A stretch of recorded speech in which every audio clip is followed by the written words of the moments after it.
Salut, c'est Seb, j'espère que tu vas bien. Bon, vidéo postée, tu vois, encore une fois, en premier sur mon profil, il y a pas mal de choses qui se passent là. En ce moment, je te ferai des vidéos sur les différentes thématiques, mais bref, l'habitude, voilà, dès que j'ai une idée, c'est de la formaliser sous forme de vidéo, sous forme de presse. Du coup, là, je voulais te parler de la nouvelle version, en tout cas du projet Multiplicity, donc à partir du 3 octobre de cette année. On a pris en considération, en tout cas, tout ce qui s'est passé là, pendant 4 mois là, avec les 3 apprenants, plus qu'on a appris sur les formations e-learning et tout ça. Et du coup, je t'ai prévu en tout cas un nouveau format pédagogique. Ça reprend à peu près les mêmes caractéristiques, c'est en immersion, c'est toujours ici à Puerto Escondido. Alors cette fois-ci, le programme s'appelle Business in Paradise, on est revenu sur les fondamentaux. Le but, c'est en fait, c'est un petit peu comme alors on appelait ça, tu sais, au départ on avait appelé ça la Hacker House, et en final je pense que c'est plus un mix entre, tu vois, genre une espèce de living lab et une business school, mais business school pour digital nomades ou business school pour personnes qui veulent travailler en tout cas sur internet, et business school nouvelle génération. L'objectif du programme, c'est quoi en tout cas de cette immersion-là, en tout cas du programme, on pourrait appeler ça du master, on n'a pas le droit, t'as vu, Business in Paradise, c'est d'arriver à transférer les compétences qui vont être nécessaires, mais pas c'est d'arriver à transférer les compétences, c'est d'en faire te lancer sur un nouveau business, en tout cas te permettre de pouvoir designer un business sur mesure qui te permet de vivre de tes passion. En clair, sur les conditions, alors tu verras, il y a différentes formules, je t'en parlais juste là-dessus, mais c'est un mois minimum, c'est 5 résidents du coup passés par session, parce que ça, on reste quand même sur le format personnalisé, dans la même maison et tout ça, donc on est quand même une capacité d'accueil qui est un petit peu réduite. C'est comme les classes, si tu as des classes à 20 élèves ou 40 élèves, c'est plus compliqué que si tu as une classe avec 5 élèves. Sur entretien d'admission et entretien d'admission, peu importe tes diplômes et des trucs comme ça, comme tu sais, on se branle complètement. Ce qui prime, ça sera ce petit entretien, et ça sera en clair tes convictions, ta capacité d'autodiscipline et ton agilité. Agilité, j'entends par agilité le fait que voilà, c'est ce qu'on va aussi travailler ici, c'est le fait d'arriver à transformer tes problèmes en problématiques, d'essayer d'être un petit peu créatif dans ta manière de résoudre tes problèmes, et tu verras d'entreprendre à 10 000 km genre à Puerto Escondido, ça a son lot du coup de petits challenges, mais qui sont du coup hyper importants, parce que rappelle-toi, pour devenir un bon entrepreneur, il faut du coup échouer assez rapidement. C'est une succession en fait d'échecs, ce que tu considères comme étant un échec, qui sont en fait pour nous un apprentissage. Comment ça se passe? Donc l'approche pédagogique, je te disais, c'est un petit peu le format, tu vois, genre business school, mais en mode Business in Paradise, et plutôt en mode pirate. Ou alors l'approche pédagogique, c'est learning by doing with passion. Learning by doing, c'est quoi? On considère que, en clair, si on transmet de la compétence et que tu ne la mets pas en application, ça se transformera pas, enfin de la connaissance et que tu ne la mets pas en application, ça se transformera pas en compétence. Pour la transformer en compétence, il faut que du coup, que tu mettes en pratique, et pour ça, on va prendre un projet, une pédagogie, pas le projet. Ton projet, ça va être le nouveau business que tu vas designer, ou en tout cas que tu vas optimiser, que tu vas faire pivoter. Tout dépend de là où tu arrives. With Passion, c'est quoi? Parce que encore une fois, le but, ça va d'ailleurs le premier travail sur le programme, des premiers workshops, c'est l'alignement business, et de te dire que c'est beaucoup plus simple de lancer un business sur lequel, en tout cas, qui est limitrophe avec des passions, parce que du coup, tu n'auras pas l'impression de travailler, du coup, tu seras beaucoup plus motivé, et du coup, selon les neuroscientifiques, tu apprendras mieux parce que tu apprends avec amour, avec passion, et tu apprends quelque chose qui a un sens pour toi, donc beaucoup plus en tout cas de probabilité que tu réussisses et que tu apprennes. Et le dernier action pédagogique, si tu veux, c'est learning, working and living in paradise, parce qu'on considère que le concept d'apprentissage, si tu as vu, il y a différentes vidéos, est hyper important dessus, que le fait de te retrouver dans une baraque avec d'autres entrepreneurs qui sont en clair câblés sur le même système de croyance, qui sont là pour les mêmes choses et qui ont plus ou moins les mêmes objectifs, que tu es la plage à côté, que tu es les cocotiers, que la vie soit 3 fois moins chère qu'en France. En clair, tout ça fait que du coup, pour sortir de ta zone de confort, c'est peut-être un peu plus simple, et en tout cas tu te crées un contexte, une espèce de bulle, tu vois, sur laquelle tu vas pouvoir du coup designer ton nouveau projet, après dans un objectif, si tu veux, de designer une nouvelle vie. Mais ton projet, en tout cas, le design de ta nouvelle vie, ton nouveau style de vie passe par le design d'un boulot qui correspond à tes passions. Alors concrètement, ça donne quoi? Il y a 3, en clair, c'est des formules de 1 mois, 3 mois ou 6 mois. Alors là, cette version-là, on a mis un peu plus de structure au niveau de l'organisation et du planning. Structure à la semaine, en clair 5 jours, du lundi au vendredi, 1h30 de cours le matin. Là, le but, c'est qu'on voit vraiment de la théorie. À la fin de chaque semaine, donc le vendredi, du coup 3 heures d'atelier qui seront sous forme de test. En fait, là, on va mettre du coup, après les cours, tu vas devoir mettre en application des choses, et tu vas devoir livrer quelque chose du coup en fin de semaine. Ce livrable-là, bien évidemment, sera propre à toi-même, parce que les gens ne seront pas même ça sur le projet, et peu importe, on a un système à l'intérieur de pédagogie qui est du coup personnalisé.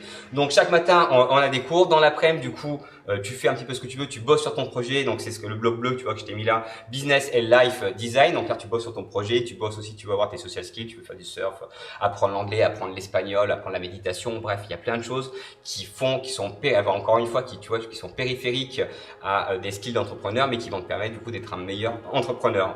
Donc 3 heures d'atelier chaque semaine, et chaque semaine du coup 1 heure de coaching en plus du coup des formations que tu auras en mode vidéo pour pouvoir recaler un petit peu ton projet. Donc pour ça on avance du coup chaque semaine avec un livrable chaque semaine, et ça du coup 4 fois par mois. Donc formule 1 mois, 3 mois, 6 mois. Les cours, d'ailleurs tu vois, il y a 2 heures pour l'espagnol, je me suis planté, il faudra que je le corrige sur la version finale. Les cours seront soit en espagnol du coup, enfin seront en français c'est sûr, mais on compte ouvrir du coup un peu plus large, donc aussi en espagnol et en anglais. Donc ça permettra de te pimper un petit peu sur les différentes langues. C'est hyper important dans un monde qui est mondialisé, je peux te dire, ou en tout cas où tu peux vendre avec, tu peux travailler avec le monde entier, peu importe ta géolocalisation, peu importe l'endroit dans lequel tu es, aucun sens. Les skills qu'on va développer, donc le contenu pédagogique, en gros je t'ai fait une petite liste qui est non exhaustive.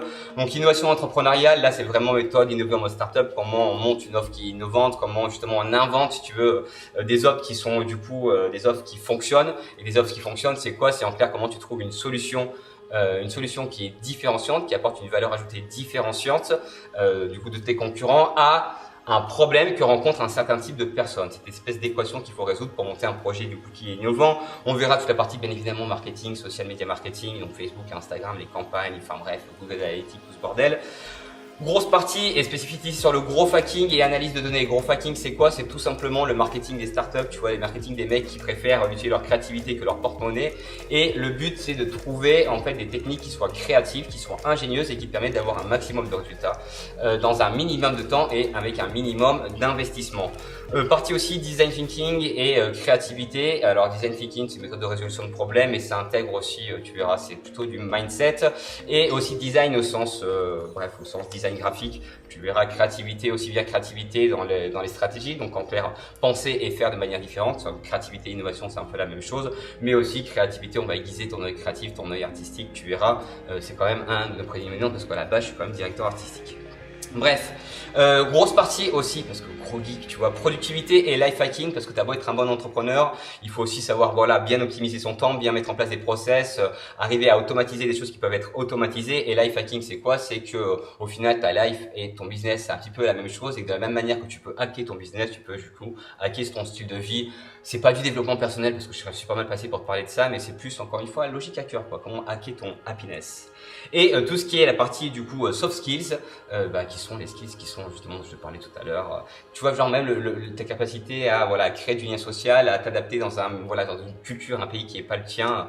Tous ces skills-là, c'est dans des skills qui va faire que tu vas être un meilleur entrepreneur que ceux qui restent derrière chez eux dans leurs petits appartements, tu vois, dans leur petit quotidien, et du coup qui sont moins poussés dans leur zone à l'extérieur de leur zone de confort. Le but, c'est de sortir de sa zone de confort, mais le but, tu peux te dire aussi que c'est justement de l'élargir, de plus important, voilà, de l'élargir. Et plus ta zone de confort va être large, plus du coup tu vas être agile, plus tu vas pouvoir tester des choses, que les autres ne font pas et avoir des résultats que les autres ne font pas, et en tout cas te designer le style de vie que tu veux. Voilà, ça se passe du coup à la Curaouf, sa Multiplicity, hop, je te mets des petites images pour voir à peu près comment c'est. Ici, cocotier, il fait 31 degrés toute l'année. Je vais te faire, tu vois, une petite infographie sur le coût de la vie. Ici, ça coûte quasiment que dalle, et surtout que quand on parle de mode business in paradise, tu verras, regarde du coup les images, c'est vraiment ça. Donc imagine-toi là, si tous les matins tu te réveilles dans ce contexte-là avec des gens du coup qui ont les mêmes motivations que toi, qui ont le même système de valeurs que toi, qui sont là justement pour bosser et se designer un putain de business qui soit du coup innovant, pour sortir un petit peu des sentiers débattus. Est-ce que ce ne sera pas pour toi beaucoup plus simple du coup d'entamer un nouveau business, en tout cas voilà, et là je te parle d'un vrai business, je te parle pas de monter juste un petit shop ou un truc comme ça. Là je te parle d'un business qui soit pérenne, tu vois, un truc, un vrai job quoi. Rappelle-toi, DataPoint, il y a 80% des jobs de demain qui n'existent pas encore aujourd'hui. Ça veut dire qu'en clair, tu peux monter ce que tu veux. Bon voilà, en fait, tu vois, je me suis encore une fois, j'ai fait un petit peu encore diverger. Là, bien évidemment, c'est juste pour les réseaux proche dessus. J'ai préparé une petite page en expliquant un petit peu tout ça, avec une petite vidéo expliquant vraiment du coup le problème. Et voilà, donc du coup si tu as des feedbacks et des idées, n'hésite pas à les mettre du coup, hop, excusez-moi, je vais tomber l'enceinte, en commentaire, ça pourrait m'aider. Mais voilà, c'est fin de première session, tu vois, genre ça a été 4 mois, voire 5 mois, je sais plus, Nico, depuis depuis combien de temps il est là, assez intensif. Voilà, ça se finit à la fin du mois là-dessus. On part tous un petit peu en décalé. Je te ferai une vidéo aussi avec un feedback des apprenants pour voilà, tu puisses appliquer pour avoir le ressenti. Bref, mais voilà, en tout cas, si tu es chez toi, que tu es en France et que voilà, tu as forcément d'attache et que tu as envie d'innover, de bosser avec des gens voilà, dans un milieu un petit peu différent et d'allier business et passion, tu sais que la V2 de Multiplicity, la rentrée, elle sera, je pense, vers le 30 octobre, là, tu vois, genre le temps que je revienne, que j'installe tout un petit peu, mais 30 octobre, là, c'est parti, nouvelle session, et là, on va carburer. Sur ce, si ça t'intéresse, n'hésite pas, tu peux aller sur ma page Facebook, enfin bref, tu verras sur le lien, tu verras, il y a le bot qui peut te donner toutes les informations dont tu as besoin. Et je te dis donc à très vite pour une prochaine vidéo. Salut!